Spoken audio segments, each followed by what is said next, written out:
Hello once again and welcome to Some Good Seeds. The passages today are just powerful, awesome. Genesis 31 through 33 and Luke chapter 13.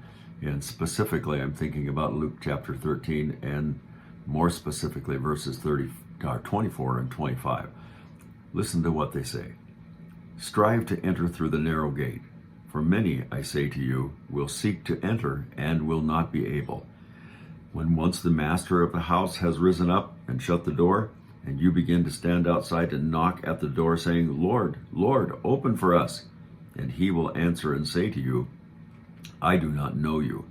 Those words are really powerful and staggering to even think about, because the way is narrow. It takes effort and purpose to enter it.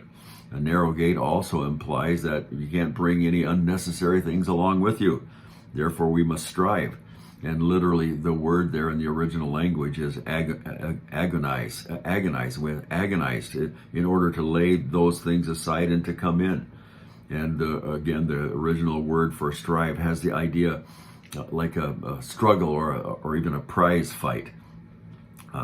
Many come to the gate, but then decide that they don't like it or don't want to enter in because of some reason. It's too wide, too narrow, too fancy, too plain, too whatever.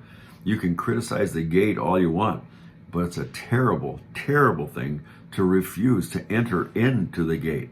Strive even to agony, or as they did, when they would put the little wreath around the Olympic, around the person's head in the Olympic Games, and that's the word that is used there.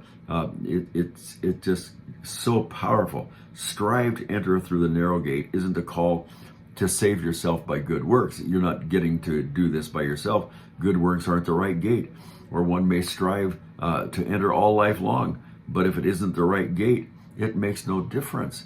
Jesus himself said, he's the gate, he's the way, he's the door. It's necessary to strive to enter because there are many obstacles in the way. The world is an obstacle. The devil is an obstacle. And probably the worst, or at least the one that affects us, our flesh is an obstacle. So the reason why it's important for us to enter in, well, when once the master of the house has risen up and shut the door is shut. It cannot be opened again. You see a real difference between seeking and striving here in this verse. You are not merely asked or advised to seek, but to urgently bidden to strive here. Jesus previously spoke of the narrow door, and here he warns of the door being shut and how powerful that is. Many will seek to enter, and in this sense, wishing to enter, but they will not be able to. When the door is open, it's open. When it's shut, it's shut. The real difference here between mere seeking and striving is just an important one. A casual wish to be saved isn't enough because there are too many obstacles in the way. And speaking of those who are excluded from God's presence, Jesus said they would protest that they knew something of Jesus and that they heard of his teaching. But Jesus warned that it is enough to know something about him. You have to know him in the sense of not just recognizing him, but know him intimately and having a relationship with him. And that's just of vital, vital importance. His words stress the importance of relationship.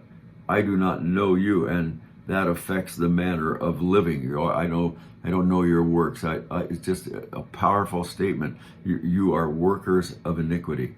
Boy, we need to make sure that we know him.